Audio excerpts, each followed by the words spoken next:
All right. Awesome, y'all. Well, why don't we get started? So we have plenty of time afterwards to discuss. Obviously, there's food, as y'all know. We also just brought a bunch of wine and beer. So afterwards, if y'all want to have a social hour with JP or with Dr. Warner, help yourself to the wine beer back there. But nonetheless, without further ado, this is my distinct honor and privilege to introduce sort of my greatest, biggest, whatever you want to say, mentor. JP Warner is somebody who doesn't need a lot of introduction, but for those who aren't familiar with them, he's basically the father of shoulder surgery as we know it in America. He's somebody who had his start at Pittsburgh and then has sort of really changed the world at MGH, both from a shoulder standpoint, but probably even more importantly from an innovation standpoint. Somebody, when I went to and joined him in my fellowship, was going there to learn some of the really cool, complex shoulder surgeries that he's pioneered over the years, and sort of came out of it with a whole different way of just viewing how I approach professional life, how I approach my goals, my ambitions, and sort of how I kind of run everything. So his reach and the imprint he's had on people throughout his career, on his trainees, on people that have visited him, go far beyond just learning how to do a rotator cuff repair, a labor repair. And so it's really unique and awesome that we can expose just a slice of that to y'all tonight. JP, somebody who thinks very different than many people that you've encountered. Those who don't know Ernest Codman, somebody who sort of I've revolutionized the idea of kind of pushing against the norm. JP is the modern day Codman who's really done this.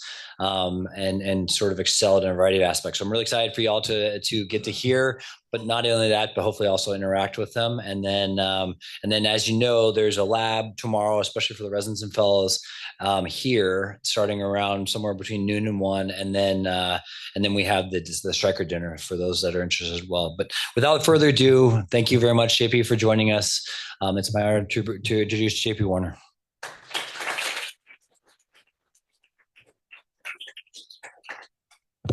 Thank you very much. Few preliminary comments. First is that Codman died and was buried in an unmarked grave in Mount Auburn Cemetery as a pauper. So he didn't exactly have a fantastic life, but he contributed an enormous amount. And one of the things, if you mention his name, point out is that most people that have a vision, most people that are ahead of their time are generally not appreciated while they're there. Okay. And he was a perfect example of that. Now, that's not me. So I want to take you on a bit of a journey. This is a personal presentation because I'm going to share with you my story. And then I'm going to share with you some case studies. At the end, I'm not going to talk specifically about shoulder surgery at all. I'm going to talk about orthopedic surgeons. I'm going to talk about concepts of, well, a variety of things, including culture and innovation. So I'm going to ask you two questions. I'm not going to make anybody answer them. The first question is, what do you want to be when you grow up? Okay. What do you want your life to be? You want to be doing cases and living in a nice place like this is beautiful here? Or do you want more? Or maybe you don't know. And the point being that I tell my kids that I'm, and I told my wife the other day, I said that, I'm not grown up yet. In fact, she said, well, you're learning to ask all the right questions. And I said, and I will forever until I'm done. Because asking questions leads you to change what you're doing and you never, ever, ever burn out. That's the first thing. The second one is, how many of you think you're innovative? Do you even think what innovation is? And I'll share with you a study we just completed at Harvard Business School about what orthopedic surgeons think of themselves and their organization and the question of innovation. And that will be something I'm pretty sure you probably won't get that from most others. So this was a grand rounds I did in 2022. This was a virtual grand rounds. Those who are interested in these kinds of things, this has a lot to do with the soft side of life, if you will. It's called Outside the OR, How Will You Measure Your Life? It's based on the concepts of Clayton Christensen, the late, great Clayton Christensen, who was a enormously important professor at Harvard Business School. And you can find that on ViewMedi. You can also find that on YouTube, frankly. So when I went to Harvard Business School, I found this magazine of Harvard Business Review in my living group area. And it says the hard truth about innovation. It's one part creativity, one part discipline. And I thought, well, that's interesting. And when it was all done, I said, well, how can I apply this where I live? And so the first lecture I gave on this, and this is an extension of that, was entitled Innovation in Orthopedic Shoulder Care, because it was about shoulder principally, and the context and culture and creativity that allowed it. And more importantly, how do you innovate yourself and others? And to what degree is technology involved in care delivery and business models? Because all of these blend together to making a difference in what you do, if that's indeed what you want to do. And so this title, Who Has the DNA to Innovate, is from Clayton Christensen's work. I'll explain in a minute who he is. And Innovation Happens Here is on the homepage of the Mass General Brigham website. And innovation, the problem is, it's great. You turn on a light, but it also blows up sometimes. And so you have to be willing to take risk, which is something we don't like to do in academic medical centers. So the part two of my talk is really what, where, how, and for whom. And there's lots of questions here, but that's important because that's what innovation is about. Now, conflicts, I have a lot of conflicts. These are all the different countries I collaborate with and innovations I've been involved in and startup companies. This is a sort of a breakdown. I've started 3 different organizations: the Boston Shoulder Institute, New England Shoulder Elbow Society, the Codman Shoulder Society. I can fill in the blanks on those in a bit. They're all non-for-profit. I have significant conflicts with companies that have helped design many implants. And in the early years of arthroscopy, I had a lot to do with designing those things, and et cetera. Again, I won't talk about most of that. I will, however, give you a case study of 2 companies. One is Imiscap and one is ViewMedi, both of which I have had a significant role in. Now, part of this is a story of when you grow up and you become an orthopedic surgeon and then maybe you want to do something different. That's called a pivot, pivoting in your career. And it was Warren Buffett who said, never test the depth of the river with both feet. And so pivot is keeping one foot planted and exploring other things so that you have a solid foundation before you decide to do something else. And that's just, if you remember anything, don't take a risk without being ready to take the risk. Too many people fail and then they don't have anything to fall back on. This is just from my LinkedIn page. We post a lot about these ideas there, just things that I like to think. This is a quote from Einstein: try not to become a man of success, but a man of value.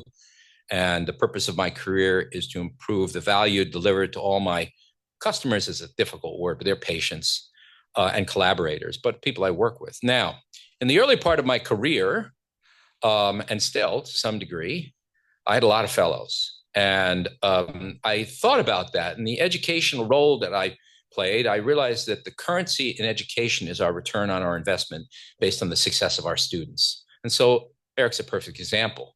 And there are many more names that I could name drop for you who decades ago were my fellows. And it was my privilege to be able to influence the talent that came through the door, because they had that talent before they came to me. All I did was help mentor them to make the most of it. And so there have been many fellows over the years. It's actually more than 35 years now. I'm going into my 4th decade. And some faces you may recognize here. And to quote Codman, who we started this talk with, he said, I realized it was the approval of my students rather than my peers, which was the greatest value. And I can tell you something interesting. Many of the companies in which I now work were created by some of my fellows who were founders, who invited me to come on board with them. And as a consequence, I can tell you this: business is built on relationships, period. And the relationships we build, for the favors we do, invariably come back in a good way. Just some more images of different folks here. So why did I become a doctor? And most importantly, why did I become an orthopedic surgeon? I come from 4 generations of doctors. It's my grandmother there with me as a baby with a dog. She was the first woman to graduate from medical school in the state of Ohio. My great uncle, who's not pictured here because I don't have a picture of him, knew the Mayo brothers personally. My mother was a doctor. My father was kind of an adventurous guy. There's an open wing airplane. He was a pilot for many years. And then my grandparents as well. So of course I had expectations, right? So these are my kids, with one with a husband, one with a boyfriend. And I can tell you that this one here does financial strategy for Google. This one here used to work for BCG, and now she's a mother and I'm a grandfather. This one here is does VC in healthcare, and this one here does private equity in healthcare and recently vetted one of my companies. The closest they got to healthcare was business. They all decided, not for me. And that's a gift you give your kids. You let them do what they want to do, but they stayed connected and actually are part of my network, which has been great because I learn all the time from them about the things I need to understand as an entrepreneur. My wife is the attractive blonde there in the center. And then behind my daughter, there's her boyfriend who's in hedge funds at Blackstone. And then my daughter's husband here who works in Florida. So in 2012, I took my first executive class at Harvard Business School. I learned from Michael Porter and Robert Kaplan, names you may or may not know. I was very interested in what we talked about was the economics. So they wrote, this is one of the many articles they wrote, solving the cost crisis in healthcare. Michael became a mentor to me and Bob Kaplan actually a collaborator. Bob is now emeritus and Michael is retired. And this was all about outcomes plus cost because that's value. And most of you probably have no idea what anything you do really costs. And the reality is, you can't have value without knowing what things cost. Then in 2015, I took this course, executive program at Harvard Business School from Regina Herzlinger, who's known as the godmother of healthcare.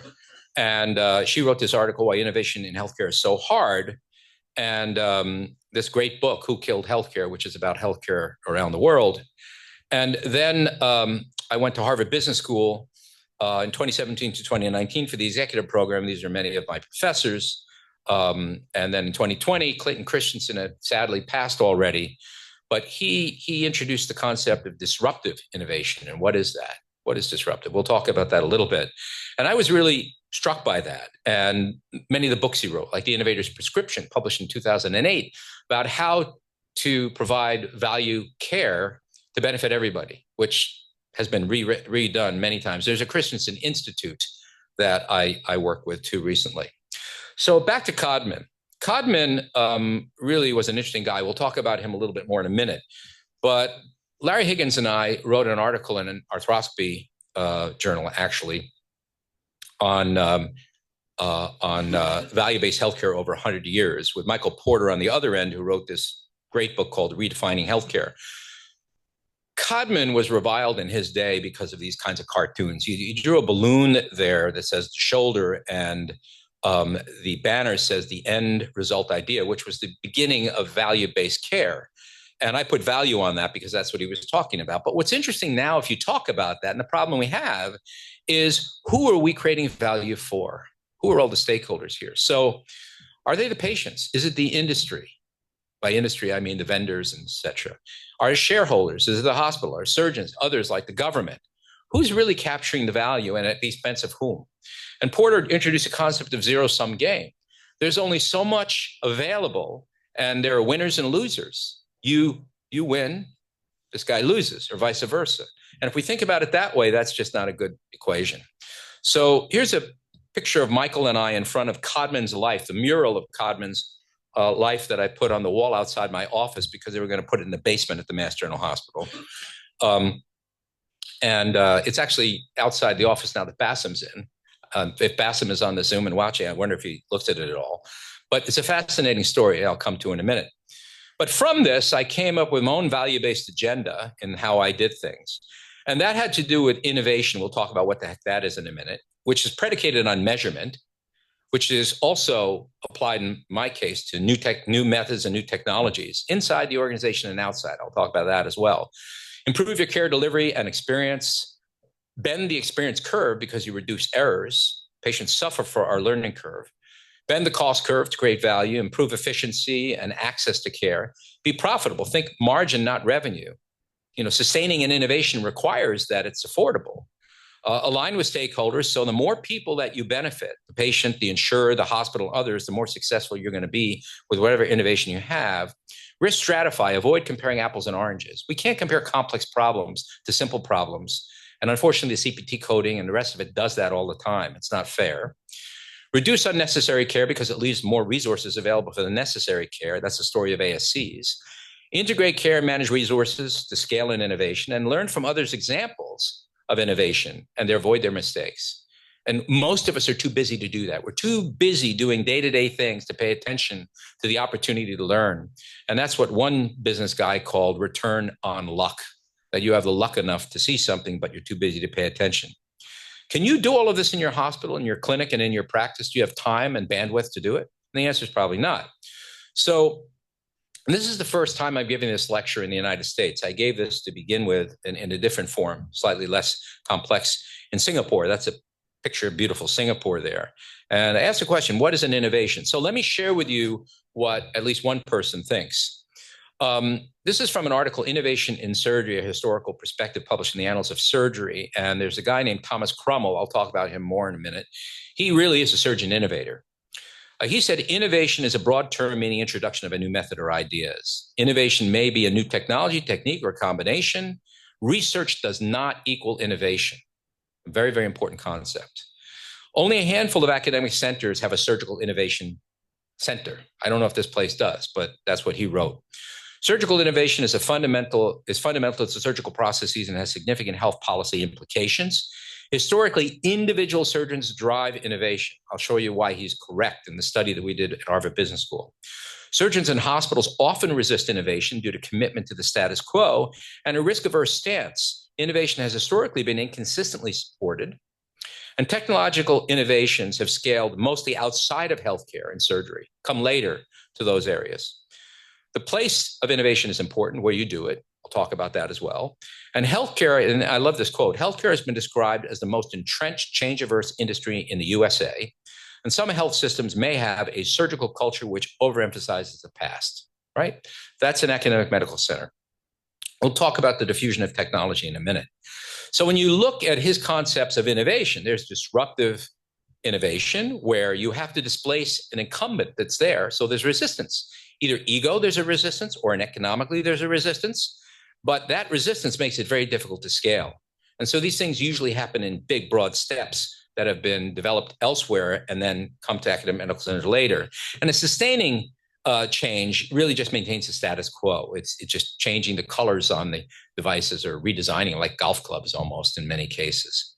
So all of these different types of innovations exist, and I'm not going to go through the different ones there. But the interesting thing is when you look at these, the ones with the green check marks are the ones that really make a significant impact.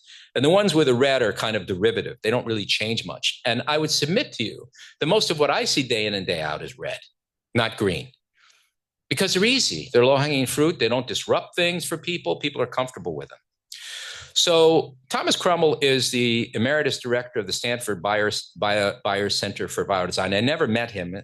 I've just read the work that he's done, and I want to share some things with you that may resonate. He said, a scientist seeks an understanding, an inventor seeks a solution, and an innovator seeks an application. An entrepreneur seeks independence, autonomy, and control to maximize the likelihood of a success in a risky, that is a defined, an uncertain, ill-defined venture, and that sounds a lot like a surgeon. Every day you innovate in the operating room. You ad lib, right? You're creating. Now, hopefully you're creating because you have a learning curve that knows not to make a mistake, but that's what you do.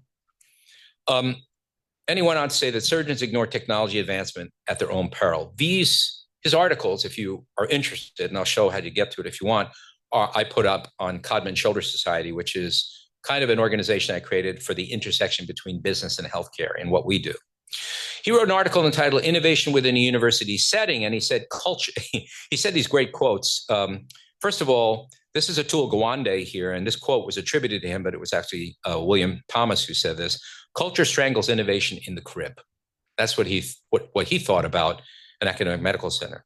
And innovation is a change in something established. I already said that. The culture of an organization dramatically affects the innovation potential.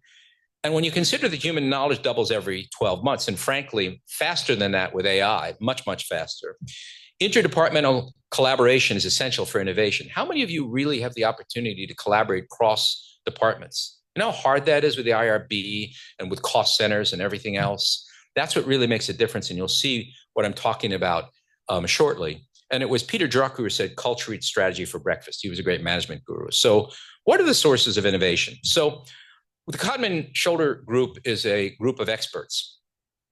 And in the spirit of Codman, Codman said, give me something that's different for this chance of being better. I mean, that's what an innovator would say. And so I asked the membership to list for me what they thought were the most important innovations in shoulder surgery in the last half century. And these are ranked in order of the frequency of what they said.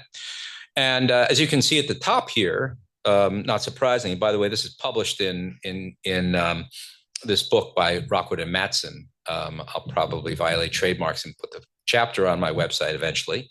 But the obvious thing here, and by the way, this is a question of what's known and what's believed.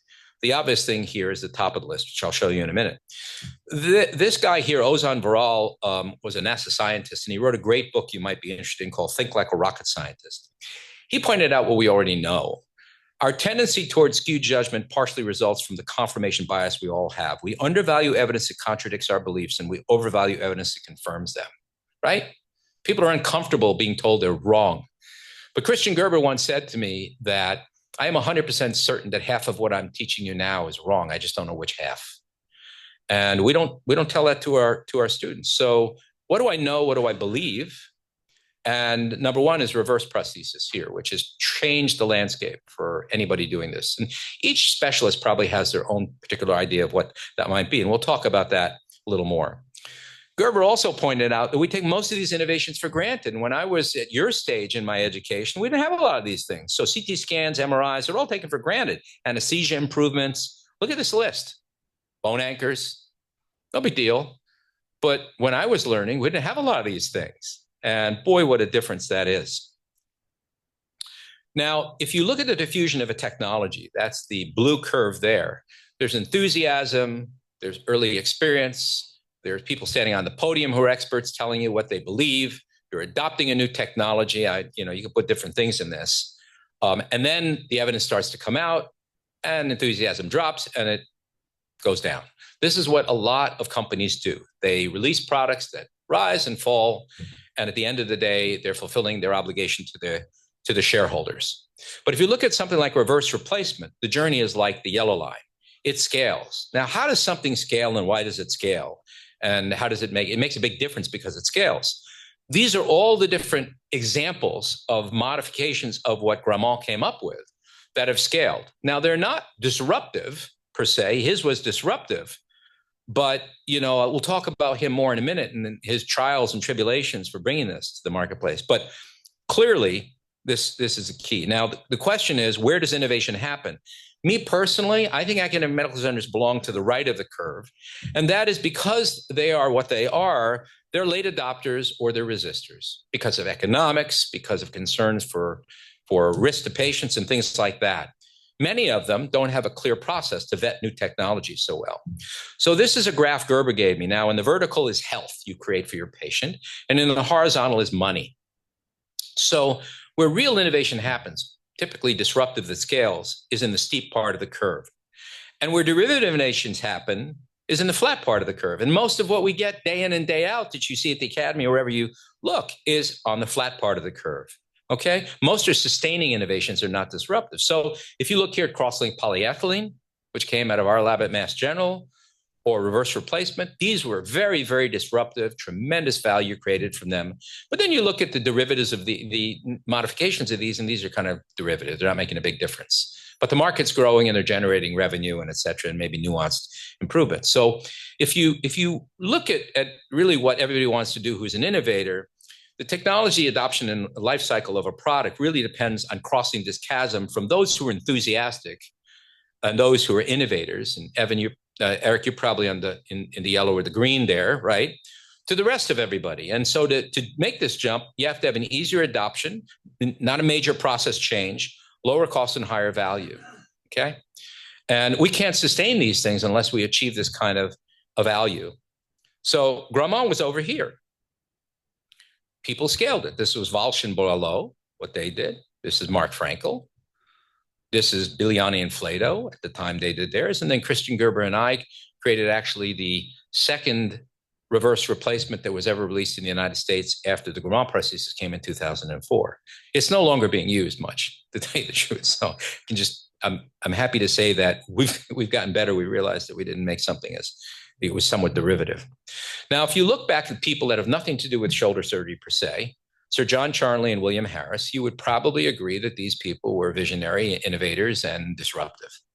But you would think, well, these are very expensive. They created these expensive technologies. It costs a lot more money to put a hip in somebody, and then hip replacements are expensive and such. But you'd be interested to see in the Journal of Arthroplasty here that cross-linked polyethylene actually reduces overall cost because of durability and reduction of revisions. But here's the thing. The value that's created is time dependent. And so the money that's spent early on in the process by the hospital to pay for these that may compromise their margin is realized by the patient downstream. So how do you reconcile that with your fiscal health? It's a real ethical dilemma, I think. Now, if we get on to innovators here, Reinhold Gans basically created femoral acetabular impingement concept and hip preservation, right? He did that towards the end of his career with no research money and no lab and no grants. So what happens here is so much more important than what may happen in the lab. It starts here first anyway, and much of what Einstein did were thought experiments. Paul Gramat was very widely, disrespected for this concept that had failed over and over again by others. And frankly, by the time this scaled in the United States, he had already had a stroke and was aphasic. So he didn't benefit a lot from this, but he changed the world for those of us who do shoulder surgery. So when you look at this and you ask the question, who has the DNA to innovate? And I'm going to talk about this in a minute. It's not the DNA, it's the behavior. Do you have the perseverance and the behavior? Now, some of this is because in the olden days, the regulatory barriers and the hospital barriers were much less than what they are now, okay? So when Codman wrote the first book in English on the shoulder and a book that he wrote about hospital efficiency, he also created the first anesthesia record, the first book in English on the shoulder, the first tumor registry, and the first use of radiography for fractures. In fact, he never had any children, and it's generally believed that he sterilized himself in the process because he didn't understand what X-rays did to your, to your ability to reproduce. Neer is well known for all the things he's done with fracture care, with a shoulder replacement, et cetera. He also did many things outside the shoulder, and I already talked about Paul Gramat.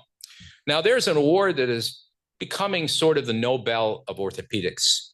It was named in the honor of Dominique Meyer, who is Christian Gerber's junior partner. Dominique was a brilliant, absolutely brilliant innovator who unfortunately passed too early from ALS. And so Gerber founded this award in his honor. And it's an international award. I was privileged to be on the first two award panels for judges representing AAOS, but judges from around the world were involved. And so this was for the lifetime discovery and innovation disrupting orthopedics. You had to be alive and you had to spend a career doing this, and you had to have a voting panel from around the world decide. And Gans was the first person selected because of his work for femoral acetabular impingement. Look at his title, Hip Preservation Surgery, Breaking the Rules, okay? Can you break rules where you are? How's that go over with your department and your chairman and your institution, the IRB? So he said in retrospect when he presented his work, innovation is barely possible without breaking the real rules. Curiosity and lateral thinking are more helpful than follow-up studies and meta-analyses. Teamwork is indispensable to get a project going and bring it to maturity. And I was privileged to work with motivated teams. Okay. So this idea came from Europe and scaled to the US, and the rest is history. And all these people here who are early adopters helped shape it and scale it after Paul Gramat had the idea and persevered through all the criticism that he received. Now, let's just take a moment and look at innovators who changed treatment paradigms. And there are many that probably are not on this list. And I know we have trauma surgeons and pediatric orthopedic surgeons here and such who might add others. But of course, we talked about Charnley and Gans and Gramat, Watanabe for arthroscopic surgery, Christian Gerber for all the concepts as he brought us, innovating our understanding of rotator cuff pathology. He won a Kappa Delta Award for bench to bedside for that. Most of you probably don't have any idea who Lanny Johnson was. He created modern arthroscopy. He invented the motorized shaver, shared that patent with someone else. He had multiple patents in arthroscopy.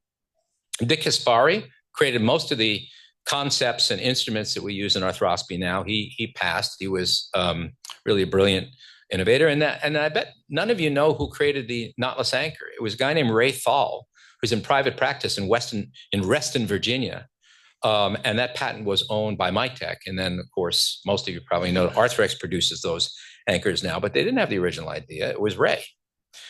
Now, the fascinating thing is when you look at where were these people, and I don't know a lot about the ones that were older. And again, even in the academic world, it was a different regulatory environment. Many of these people were private practice. Most people think Bill Harris was full-time. He was private practice, and that was sponsored by industry. So the context in which you do this, the place in which you do this, the freedom you have to do this may be somewhat unfettered by where you are. At least it's an idea. More innovators here, Gilles Walsh and Pascal Boulot for their concepts in virtual reality and arthroplasty and Latarjet and other procedures, and Joe Ionati, whom many of you probably know, who's just an absolutely brilliant scientist. So many more. Well, these guys were mostly private practice, and Joe is a lifer academician. And in the arthroscopic world, the innovation of dexterity, technology, convictions for what we do, there's a long list here, and these are just a few of them. I mentioned Lanny Johnson, but Laurent Lafosse, who basically introduced us to nerve surgery arthroscopically, and Steve Snyder, who brought so many different devices here, and every single one of these is in private practice. Okay? Now, the interesting thing about innovators is several things. Number one, they tend to grow together. They compete with each other and learn from each other. Every generation has these people that argue with one another. The really good ones are innovative in the process. The other ones are egocentric. But there's this ratio between questions and answers. And individuals who ask more questions than answers are the most innovative people. The people who would tell you all the answers they have for everything that you want to know are not likely to be innovative. Now, this picture was taken in 1995 and was shown at the 6th Congress of the International Shoulder Elbow Society in Helsinki, Stockholm. And Gerber gave that to me. So part of what I think about when I'm learning, and part of what you should think about, is what is your network? What is your network of people that can help you in your desire to understand things? And it's interesting. Network effects are really important. Next to compounded interest, it's the most important thing that you do that there is in business. Building a network isn't just about the number of people you meet, but it's the number you introduce others to. It's power of compounded interest. And I can't tell you how important that is and how important that's been in my life. Now, back to organizations. This isn't from me. This was authored by, I can't remember where I got this, which article it's from. But large organizations tend to hire top management teams selected based on delivery skills, their management skills, not their disruptive skills. Established firms do well with incremental innovations. In clinical care, I'm not talking about in the lab, inventing, understanding RNA messaging or inventing drugs or things like that. I'm talking about what you and I do. Smaller organizations tend to have leaders selected based on disruptive skills who know how to think differently. Smaller firms do better with radical change. That's just kind of how it goes. Now, you might wonder about this. This is an article from Nature. It's entitled Disruptive Science Has Declined and No One Knows Why, based on a citation of 45 million scientific manuscripts, which showed this puzzling trend, that the proportion of publications that send a field in a new direction has plummeted over the past half century. Why is that? Well, back to Clayton Christensen. He wrote this article and he wrote this book that's fantastic, The Innovator's DNA. And he created a methodology for looking at innovation in the for-profit world. And this was all about how organizations would find people who were innovative. How does my organization find innovative people? Now, I don't know about you, but I wonder about this in my organization. Are we always hiring innovative people, or are we hiring the most local person who's the least expensive, who can do more cases and create more RVUs? If we're going to call ourselves innovative, that should be part of what we do.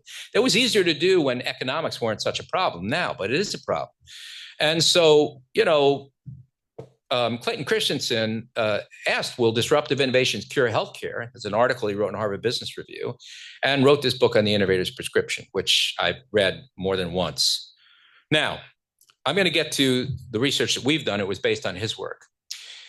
His career was based on studies to identify who has the potential to innovate and disrupt. He said that each year, 50 million new businesses start. Innovation is the lifeblood of a global economy. And the methodology he used was an analysis of 2,500 innovators, proven innovators like you see here, and 15,000 executives in 75 countries. And from that, he concluded the following. It's not a genetic trait, but a modifiable behavior. It's not nature, it's nurture, nurturing how to think. There are 5 key factors for real innovators. and in order of importance. Number one is questioning. Do you question enough to puncture the status quo? Do you have time even to ask questions? Do you observe with high intensity, or you just move from thing to thing to thing? Do you have a network to create diverse connections like I just showed? Is experimenting possible for you? And to what degree is it a risk for your patients to do it? And most importantly, associational thinking is linking ideas that are not directly connected. And for that, you need a broader view. And most of you, as you become specialists, will find that you narrow your view more and more and more, and you become more focused on one thing, because that's what we do. We're specialists. And that hurts your ability to innovate, because sometimes the brilliant idea over here never gets over here where it has more impact. And so what does your culture allow is the question I would ask.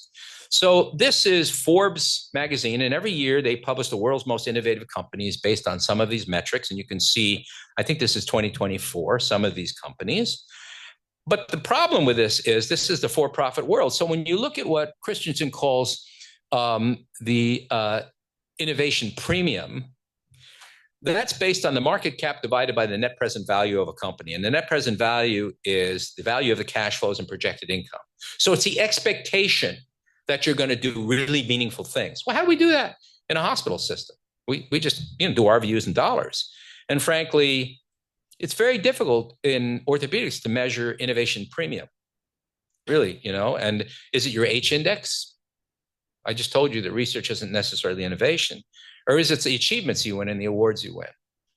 Maybe. So I was very interested in this. And so I collaborated with Susanna Galani here, who works in the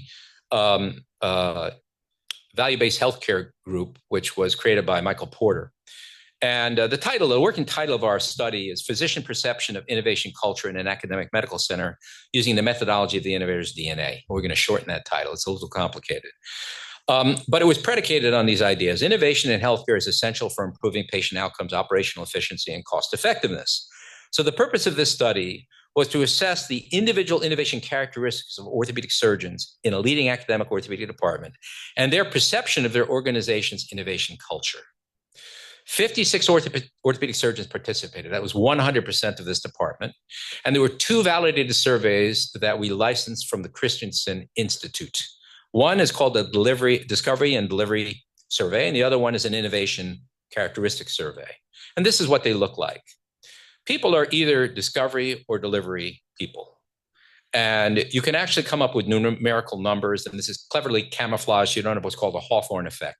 And you'll find out what people think about themselves, which is why I asked you, are you an innovator or not? And if you take this questionnaire, you'll find out kind of what you think about yourself. So what are we mostly in this particular organization? And then the survey for innovation looks at your organization in the context of people, processes, and philosophies, and has another cleverly camouflaged survey that has numeric values that allow you to then determine, are you high or low, or is your organization high or low on the scale? So the 30,000-foot view so far, and we're in the 3rd or 4th iteration of this paper that we're writing, is the following. Number one, innovation, high discovery score individuals in an academic medical center is driven by the individual, not by the organizational culture. You either are or you're not, or you become. Number two, innovative individuals who have a high discovery score are less likely to be contributors to the organizational culture. Ooh, the chairman probably doesn't like them because they're not go along, get along people. They're constantly looking outside. And, in my organization, there's 74 pages of conflict of interest. So if we're doing that, we better not violate the conflict of commitment, which is to do our job and teach and create a lot of RVUs and all of that. Interesting. Innovators, those who have a high discovery score tend to have a more external orientation, like I just said. And we observed that the low surgeons' perception of innovation of their organization. I'm sorry. We observed that from the top to the bottom of the organization, from the highest level to the lowest level, they scored the organization in which we work as not a facilitator for innovation. However you want to, and we didn't clarify what's innovation. We let them think, what is an innovation? Could be anything. Could be, I want to change the way I see patients. I want to, whatever. It was all encumbered. So our findings agree with Herzlinger's assertion that she wrote about in 2006, that academic medical centers tend to have rigid hierarchies, regulatory constraints, and are risk averse, and they affect the culture for innovation. And there may be a need for AMCs to focus on bridging that gap between what surgeons view of themselves and the tendencies of the institution in terms of being a barrier to innovation. Why is this important? So let's consider evidence for a minute. This is a book written by Mohit Bhandari, the world's expert on evidence-based medicine and orthopedics. And so we all know about levels of evidence, right? Would it surprise you to know that the levels of evidence in orthopedics aren't that high, right? How many prospective randomized studies have any of you ever done, let alone read? I'll let that sink in for a minute. So this was an article published in the New England Journal of Medicine in 2003 by McGlynn and colleagues. And it looked at different specialties and the variation in evidence-based care. And 45% of patients did not receive care according to the best evidence in terms of the hierarchy of that evidence. And so you can see here the best performers were those treating coronary artery disease. And that's really been the way it is. Cardiothoracic surgeons do a much better job than we do in terms of being able to get high level of evidence. So orthopedics and shoulder surgery doesn't even rank in this list, at least it hasn't. And there's a guy named John Ioannidis, who's probably one of the most cited scientists in the world, who was at Stanford, who wrote an article about healthcare research entitled Why Most Published Research Findings Are False. And it just so happened he was our visiting professor a month or so ago. And he gave this talk, Reproducible and Useful Biomedical Research. And I think this concept that is research innovation or not. So when you look at his article here, and you look at some of the reasons why research is problematic, you can see all of these reasons why we go round and round and don't produce meaningful research, including confirmation bias, study designs that have low statistical power, all these different issues, fragility in the study. And another article he wrote is why most clinical research is not useful. And these are all the reasons why. This is the feature. These are the questions asked. Was it the right question in the first place? Was it pragmatic? Did it have any meaningfulness? Did it change anything? Was there transparency to it, et cetera? And even when we have good evidence, they looked at 1,394 studies to identify this, and they found that the quality of the evidence was very low through most of these. And we also found that subjective interpretation of even the best medical evidence is viewed this way. Experts often subjectively disagree on how they interpret the same evidence provided in a high-level research project and the recommendations they derive from it, because our egos get in the way, or our confirmation bias gets in the way. And that also affects our ability to innovate. And even large language models are not immune to this. They basically, you probably heard of how AI can hallucinate. It doesn't know how to differentiate between really good research and really crappy research. And it just curates all that and puts it all together. And sometimes it even makes up references that are fake. So all of this has to be put into the pot and stirred around if you're even thinking about innovation. So I'm about to finish up, but I want to give you two stories. And these are, when I went to business school, I loved case-based studies. So I don't know how many of you know what Imiscap was. Those of you who haven't done shoulder surgery probably don't know what Blueprint is. So Blueprint is a digital technology that is now used with one of the vendors. And many of the other vendors all have digital tools for planning. It kind of makes sense, doesn't it? That if you're going to build a building, the architect should design it first. So when you go to the operating room, you go, I think that goes right about there and that'll be perfect. Remember what I said about value being time dependent? Everybody is great until about 5 million cycles. And at that point, the errors in the biomechanics of what you've accomplished can lead to failures of the glenoid and things of that nature that you thought were doing great because you last saw the patient 2 years ago, when in fact they come in 5 years, 6 years, failed. So Imiscap was the beginning of this. And not to take anything away from anybody else, but Imiscap began in a little place in France called Brest, France. That's where Brest, France is, okay? And this was a privately held company founded in 2009. And the mission was real-world application of augmented surgery, of virtual reality planning and everything, long before this really came into the market. And they got all these awards, and the French government supported it. Context, support of innovation. There are many countries that give grants that support it with low or very little interest rates. And the leaders of this were Gilles Pascal, Gilles Pascal Bourlot, and Jean Chaoui, who was the engineer, And they asked me to come on board in 2016. Why? Because I built a friendship with them and knew them for decades. Remember what I said before? Business is built based on relationships. Plus, I was, I think, the key to the US market, which of course is the wealthiest market in the world.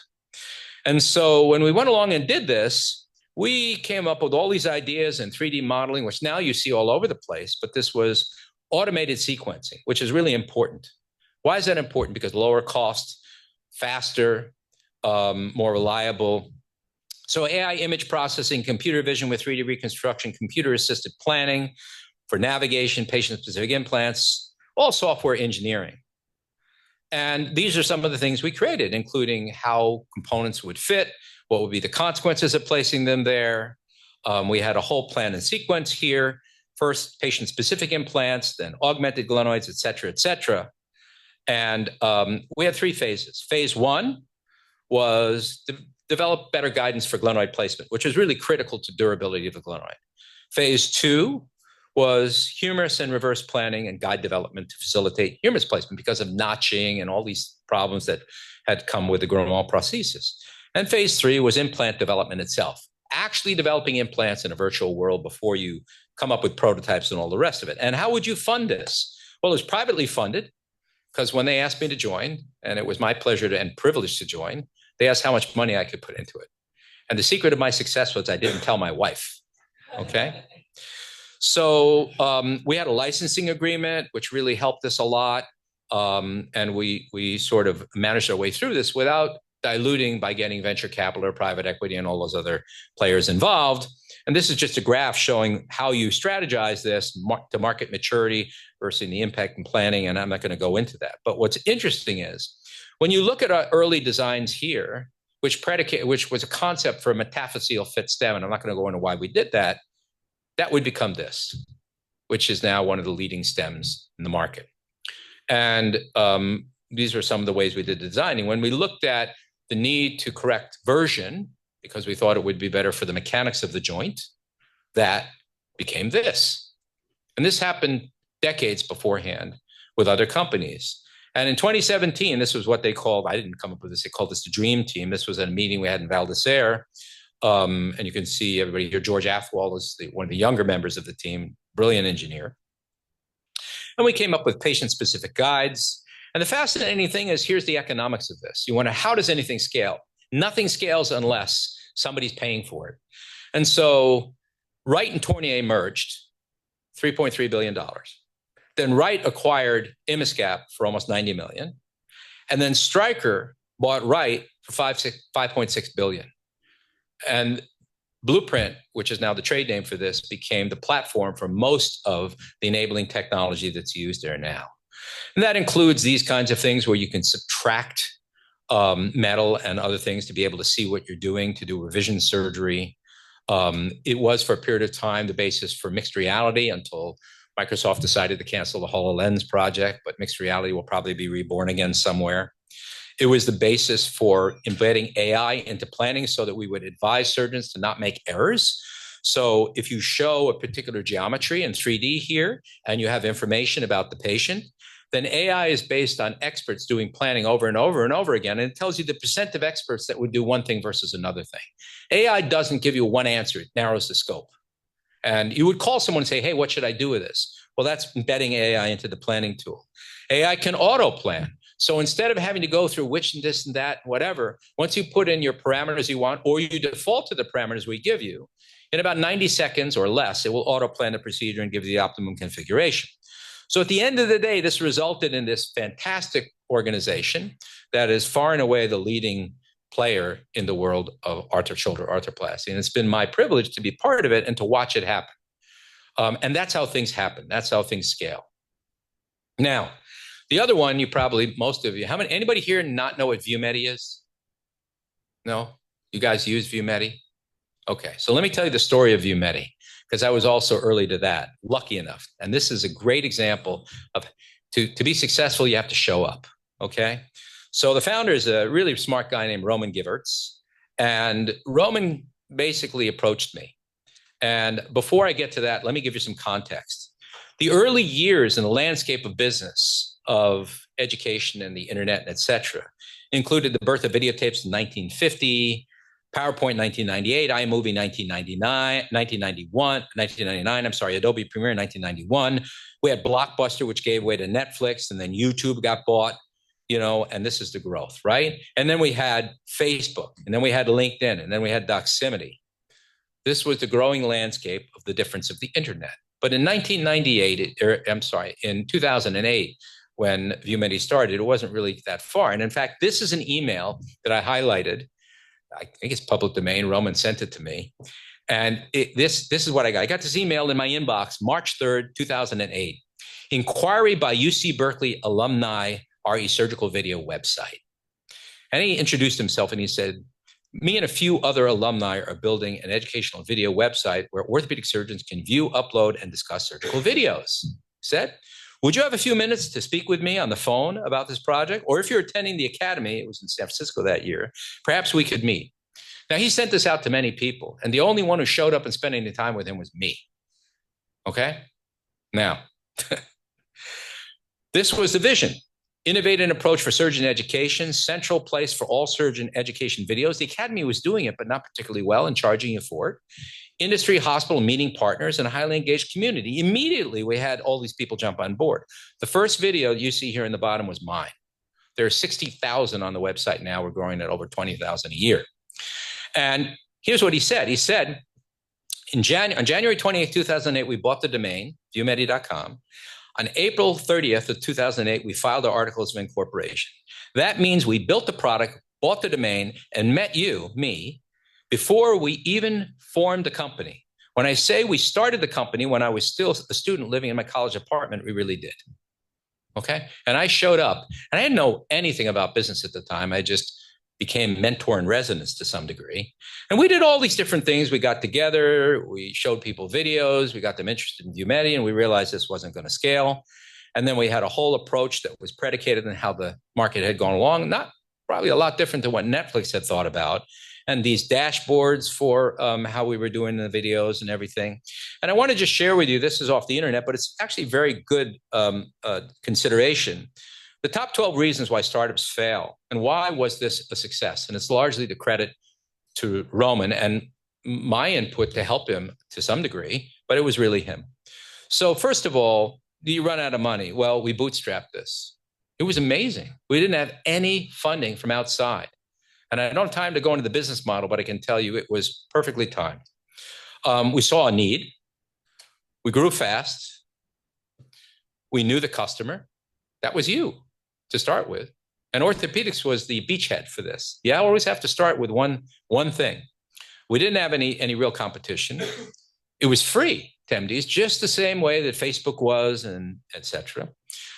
We had the right team doing it, although we had a lot of trouble early on and had to get rid of people, and that was a big problem. We grew quickly. We had a great product. All our customers told us that. Everybody was happy with it. We didn't have any need to pivot or have problems there, and it was a passion project, okay? And so if you look at the scaling of some other educational sites, you can see how much these have grown. And if you look at the landscape, which really isn't a competitive landscape, educational tech in the vertical and healthcare networks, ViewMedi is actually a combination of both. And the others are more one thing versus another, okay? And so the growth of videos, the growth of participants you can see here, and it's scaled into multiple specialties, okay? And the number of videos growth is here. And I can't share the financials with you, but they're quite remarkable. So I told my colleagues, I said, there are 20 different ways to do any case, and you can watch them in one place, ViewMedi.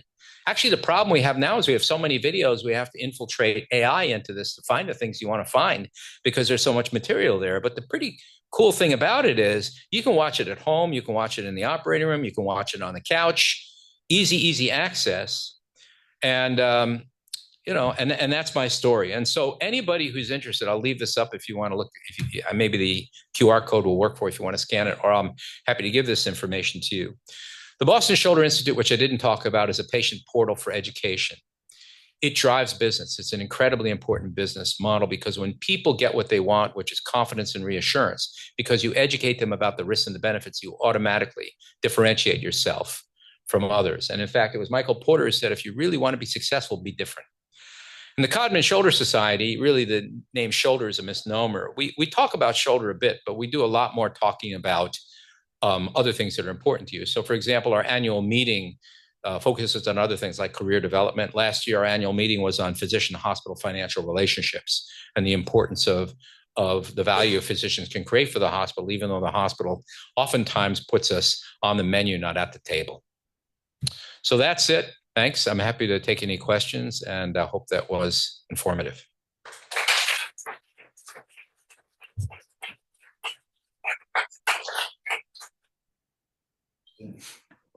Yeah. I'll repeat the question because probably people won't be able to hear it on Zoom, but go ahead. Will they? Okay, go ahead. When Roman emailed you, had he done any like patent work, or had he like trademarked anything, or was this just like a cold email? So this was a cold call email. I don't know how he found out to email me or whoever. He probably looked at who was lecturing or whatever. You know, I never asked that question. He was an engineering student, very smart engineering student. I remember writing a letter of support for him to go to the Stanford certificate program on, I forget what it was technology and innovation, business of running a company, something like that. So he really just had the idea, a passion to do it. We focused on orthopedics because I think he had some friends or family that were in orthopedics to begin with. I wasn't really the first person that he contacted, but I think it's pretty clear that I was the most influential in terms of helping in the process. But it was 100% his vision, his image, you know, his ideas. Okay. Someone, like, if it's not your field, if it's something you have an idea in, it's not something you're an expert in or something you have background in, how would you suggest finding the right people to Well, I mean, I think the first thing, and there's a lot of mechanics to this. I didn't go into all those mechanics. If you have an idea, how do you protect it? First of all, date everything, you know, make copies of everything, anything you show to anybody, either have a an NDA, a non-disclosure agreement, or something along those lines. It's expensive to patent things and develop things yourself. And in fact, at my institution, I'm not allowed to own any patents myself. I can work with companies to create IP, and I can participate to a degree in royalty and equity for the things that are created, but I can't own IP. But, you know, it's a lot of work to educate yourself and learn about things. And I've learned a hard lesson. The failures that I've had in startups have generally been when I've been outside my area of knowledge. When someone's, I've got a great idea, do this, and I don't, okay, I'm a passive investor. I don't like doing that. Generally, I don't get engaged in outside endeavors like this unless, number one, I'm willing to put my own skin in the game. And number two, I have something that I can offer. And most importantly, you always want to be in a room with people smarter than you. Then you're in the right room. If you're the smartest person in the room, the chance of success is pretty low. And so that's about the only advice I can give you. It's a lot of work to get there. I mean, when I signed on with this, I mean, I had already been involved in one company, Tenet Medical. Some of you may know the spider arm holder and the beach chair. So I helped design that, the Canadian company. I know what the hell I was doing in business. We sold that to Smith & Nephew, I don't know, 20 years ago or something. And so I was interested in the whole process. But the understanding of the business element of it came later because I don't want to be blindfolded, wandering around trying to do it. I just had some level of maturity and knew how to mentor people and helped with it. But we made a lot of mistakes early on that had I had better business knowledge, I would have avoided. Other questions? Nobody's asking me the elephant in the room, which is, well, what do you do for your institution? So I have a very good relationship with my chairman. He's a very nice guy, and he's been supportive of me, and I've mentored him as much as I can, and helped him with leadership in our department and everything. It's a different world in which we live, but I know my limits, and I know where I'm my best self. This is your best self. I'm not my best self in committee meetings, managing up, rearranging the deck chairs, and hoping the ship doesn't sink. So I never pursued, nor did I realized quickly that I didn't want to be a chairman. Christian Gerber once said to me, when you're a chairman, your future's behind you. That didn't, and in fact, I'm giving away titles. I'm much more interested in creating than managing. And so I try to do the best I can with what I can do in my organization and helping others who want to lead, but I'm very happy with what I'm doing now. you raised your hand? Yeah. JP, so I have one question for you that's relevant, I think, to people here and on Zoom. You and I have had this conversation, but maybe you could provide some more insight into this. For those of us who are starting out, who are early on, who are giving our feet wet just with the idea of practicing, let alone actually contributing, being innovative. How would you suggest us starting to establish or starting to take that first step into the world of innovation, partnering with potentially companies or engineers or whoever it is that we sort of engage with, and then starting to potentially the life of being a disruptor? So 2 answers.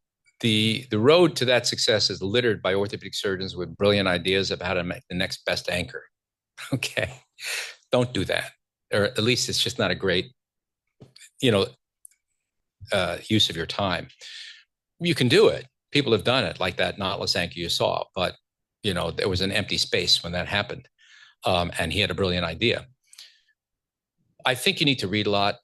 I created Codman Shoulder Society, if you really get rid of the name shoulder, to help you with these kinds of things. There's all sorts of things I post there that are along these lines that will give you insight into reading. And as you read, you'll learn more. And then there are undoubtedly opportunities for you to learn. I did.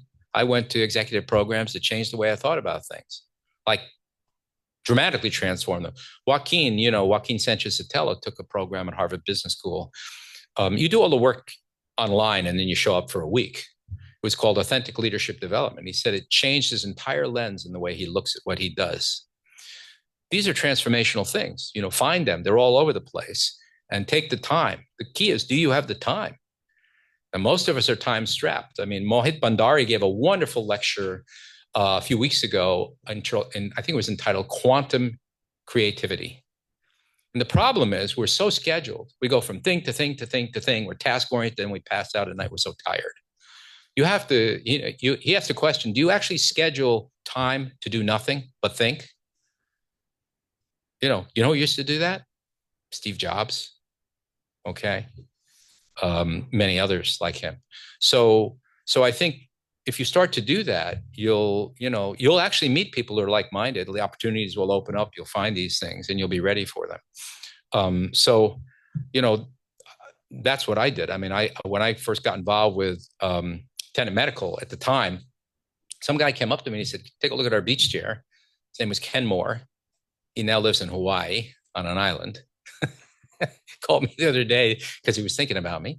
And he said, what do you think of our beach chair? I said, well, it's okay. I would do this and this and that and that. He said, great. Well, what else? I said, well, we need an arm holder, because it was the Tenet arm holder, which wasn't particularly, not the Tenet arm holder, the McConnell arm holder.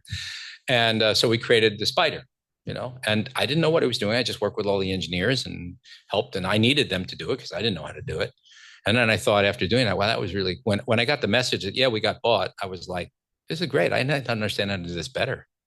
So it took a lot of work. It took a lot of time. It took a lot of effort to do these things. Everybody in this room is capable of doing it if that's what you want to do. You may not want to do that.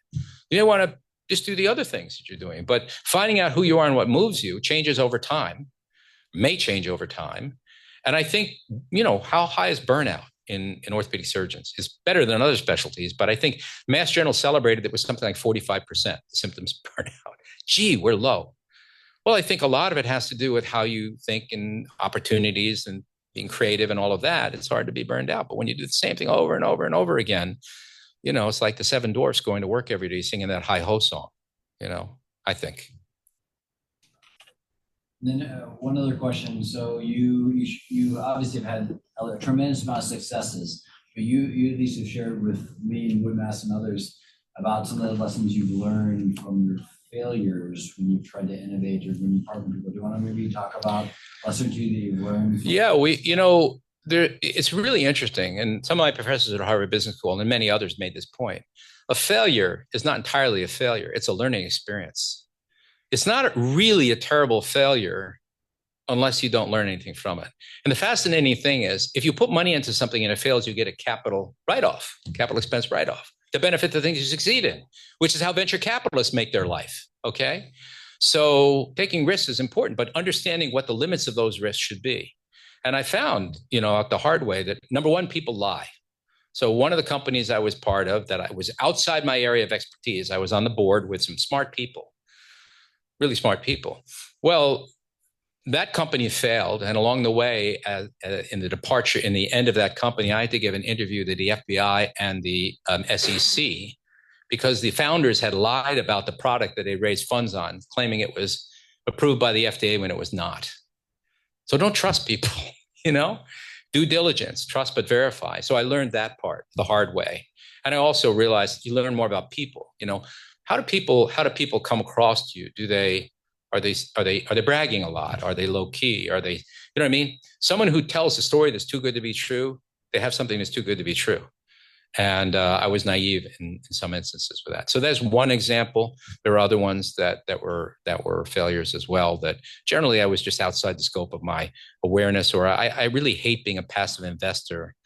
One of the companies I've invested in, but I have nothing to do with, is a great company. They're a French company. I can't give you the name, but they already have a licensing agreement with Philips because they've developed a novel technology for robotics and AI to assist with proctored and navigated stroke treatment and aneurysm treatment. It's got nothing to do with what I do, but the people who are involved with it are people I worked with before, who I trust. That's very rare. I'm sorry, there's a question in the way back, way back. Listening to that. So you obviously have talked a lot about innovation sort of around the surgical field. Okay. Obviously an innovator of surgeries. So how do you reconcile or balance the risk to the patient when you're innovating surgeries with progressing the field like you have? Let me give you an example. Everyone I listed there did exactly that. What do you think it was like when Lanny Johnson first tried to fix ACLs with staples or Bankarts with staples? There were problems, but it led to the development of all the other things. Did patients suffer? Yeah, they actually did. So one of the things I'm passionate about is how do we use AI to avoid errors, to be the conscience for the surgeon in planning and eventually in the operating room, because AI, now there's technology coming out where AI can watch what you're doing and know if you're outside the realm of what you should do. Look at robotics. I mean, there's one robot by one company, I won't give trade names, that has haptic boundaries. You can close your eyes and do this. Once everything's digitized, you can't go outside those bounds. So your execution, you can't screw it up. And I think these are important lessons we learned from the people who innovated. But, there are a lot of people like Bassem Elisano, who's my partner, who also taught Eric innovates every day. And you look at I can tell you how many times I looked at ideas that people had and I said, well, that's a stupid idea. Like Laurent Lafosse, and before him, Kevin Plancher, when they were doing arthroscopic suprascapular nerve decompression, I thought, it's crazy. Why would you do that? Guess what? It works. It works. And to my knowledge, I don't know people that have, they didn't hurt anyone because they were so good with their skill in their hands, what they do. But others who try to adopt things do certainly, because they're on the wrong side of the learning curve. That gets in a whole nother area. So yes, you cannot do innovation without risk. How do you mitigate that risk for the patient is critical. That's one of the reasons why, understandably, academic medical centers want to protect patients and be very careful about what we allow. I'm also vice chair for quality and safety, so I have that viewpoint of this as well. So, we don't experiment to the degree that others in life-saving situations might do. And a lot of things have come from those experiments, and trauma surgeons could tell you about some of those. So yeah, there's no way to innovate, I think, without taking some risk. And I have a talk that I gave that's on ViewMedi entitled the Bright Side and Dark Side of Innovation. It was based on one of my professors, my favorite professor, who wrote a book entitled Why They Do It, which is about financial malfeasance, white collar crime. So why do people do many things they do? Because their egos get in the way, or they're not aware of their abilities, whatever. And so innovations can be very bad sometimes for the worst of reasons, and sometimes just innocent attempts. But you're absolutely correct. You can't innovate without taking risk. You, then you. Yeah. Yeah. So I got a picture of innovation for residents graduating residency and going into a field where innovation can be fostered. And it looks like most of what you said is the private practice model is maybe a little bit more welcoming for innovation, just based on the history. But those of us who want to stay in the academic field and want to continue to ask the questions. What do you suggest we look at institutions, if we look at jobs, when we categorize where we want to go that fosters innovation? If it's So first of all, two answers to the question. The first is that times have changed. When I started in practice in 1990, totally different world. I don't even know if we had CPT codes. And the regulatory goes along with it, you know. Regulatory does two things. It makes it harder to innovate, but it also protects the incumbents. It's harder to displace them. So, you know, the other, so I don't really have a great answer for you there, except to say that the other thing is that many people pivot. They start one place, go another place, and sometimes the other way. Like Jim Herndon, my former chairman, started in private practice and became one of the greatest chairmen there ever was, and went back into academics at a different time.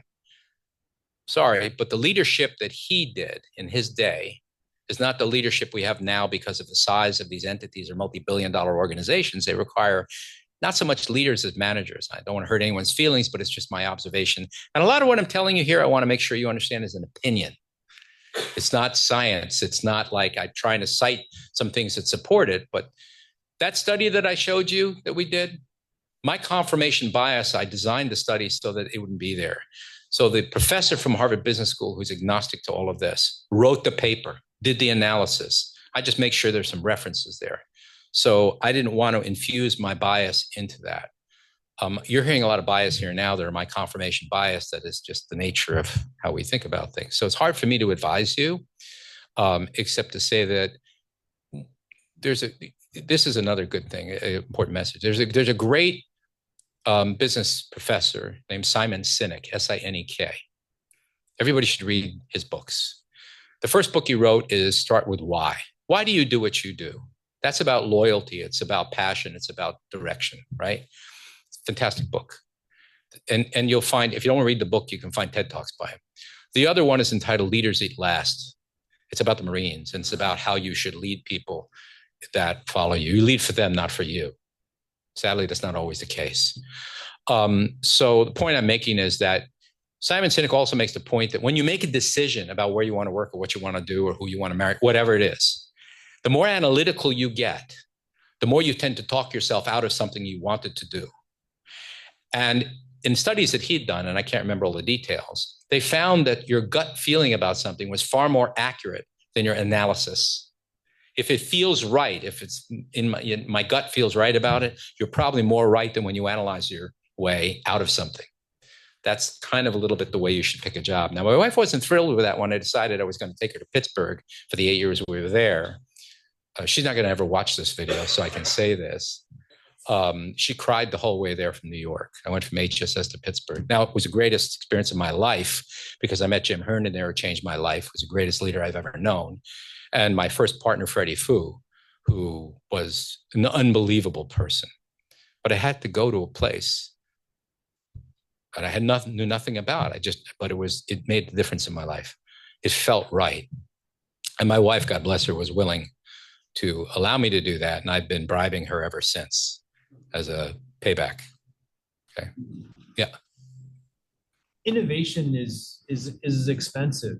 I think as you've sort of shown, like, especially as we come up with these new technologies, and I think that as the technology continues to exponentially rise, I think that these things can be costly.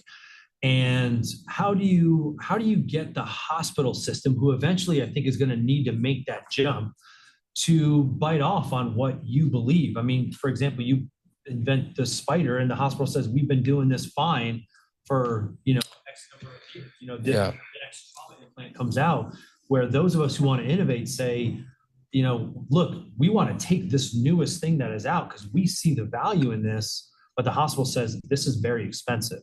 How did you fight that battle? So let me put my quality and safety hat on, because we have these conversations all the time.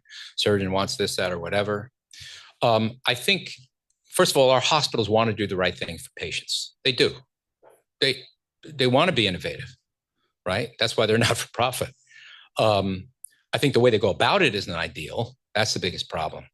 You can't do it democratically and et cetera.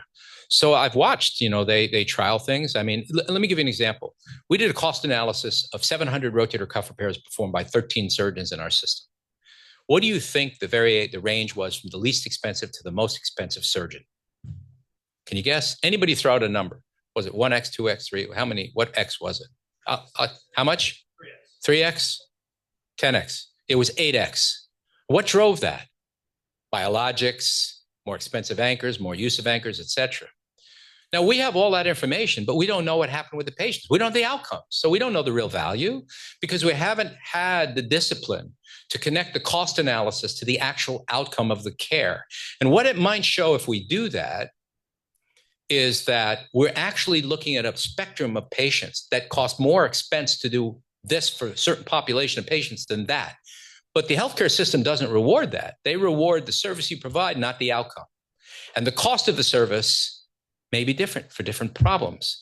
The only way you change things is with the data you have, is with the studies you do that look for that. So that's a question. So if we can find the answer to that question, we may create value for the hospital, for the doctor, for the patient, et cetera. And right now, you lose money on many of these technologies because no one's ever done those studies to prove that they really are durable, valuable technologies. But that would be my answer. We just don't do it. We should.